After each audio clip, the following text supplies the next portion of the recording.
guys! Welcome back to Tales of Olympus, the podcast where we dive into the wildest, most dramatic, and sometimes just downright unbelievable stories from Greek mythology.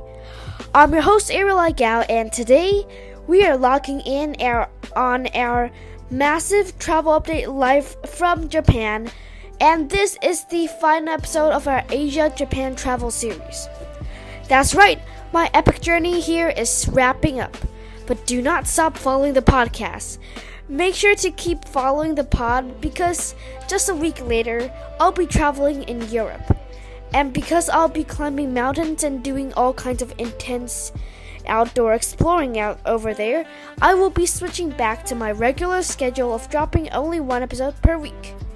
And while you wait for that next grand adventure to begin, try to guess where I'm going next in Europe. Leave your ultimate guesses in the comments.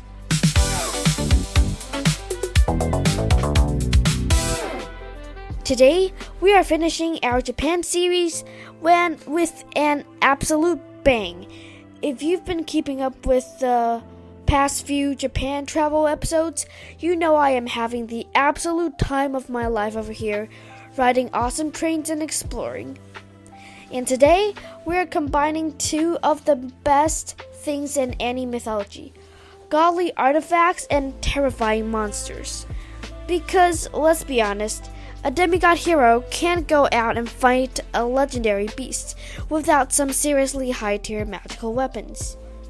The gear and the creatures over here are so wild. So grab your celestial bronze swords and your travel gear because it's time for an epic artifact and monster mashup. In Greek mythology, every great hero has that one iconic weapon. Percy has Riptide, which disguises itself as a ballpoint pen, and Zeus has his Masterbolt.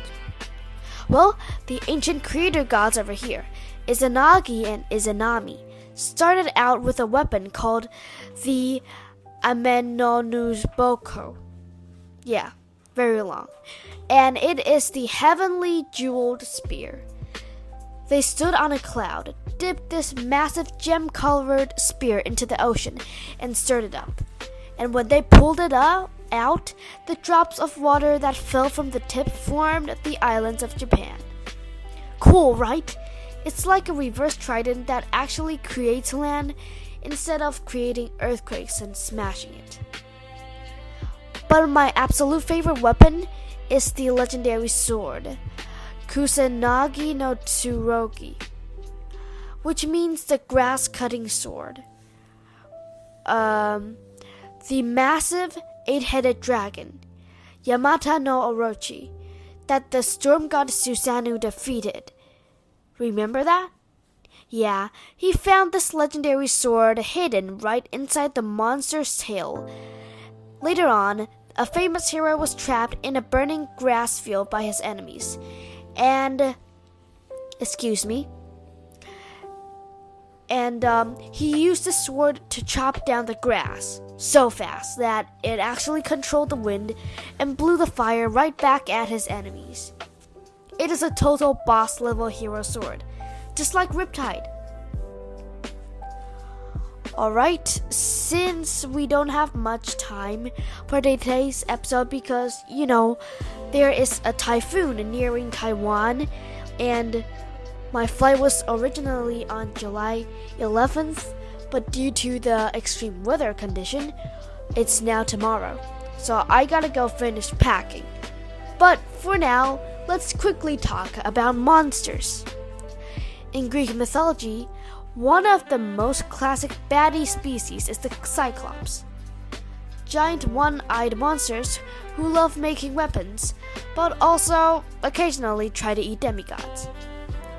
Over here in Japan, the classic monsters are called Oni. They are giant muscular ogres, or demons, with sharp claws, wild hair, and 1 or 2 horns scurrying out of their heads. Their skin can be either bright red, blue, or green, and they carry these massive iron clubs called kanabu that could smash a shield into pieces. But here is a hilarious similarity. Just like some of the Cyclopes are totally wild and super scary, while others, well, like Tyson, are super sweet and helpful, Oni can be super complicated too. In some local stories, Oni are terrifying villains who guard the gates of the underworld. But in other legends, they actually reform, become protectors of villages, and ward off bad luck. Alright, finally, let's look at how to get around. Hermes has his iconic flying shoes, and we've seen heroes ride on Pegasus to cross the sky. And in Japanese folklore, heavenly spirits and maidens use a magical artifact called a hagoromo, which is a celestial feather robe. It is incredibly lightweight and beautiful that it looks like floating mist, and the moment you put it on, you gain the power to fly between the earth and the heavens. There's actually a famous story where a fisherman stole a hidden hagoromo from a pine tree while a heavenly maiden was bathing, and she couldn't fly back home until he gave it back. It shows that whether it's flying shoes or a feather jacket, you always have to keep an eye on your magical gear, or some mortal will definitely try to swipe it.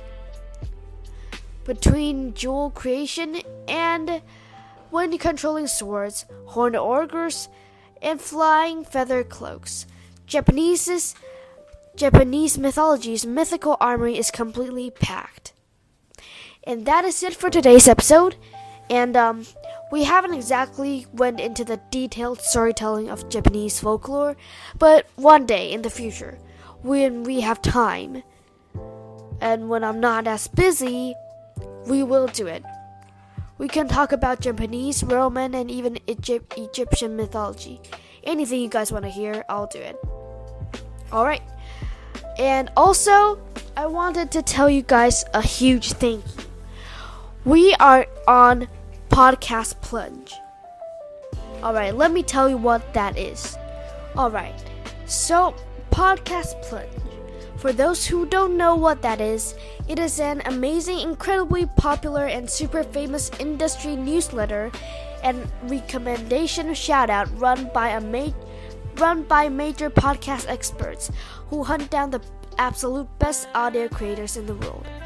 And I got picked by them. It's like getting a gold medal directly from Apollo himself. And it means our little demigod community is growing massive, and I couldn't have done it without any of you guys listening and sharing this show. Thank you. Alright, that's it for today's episode. And my name is Ariel.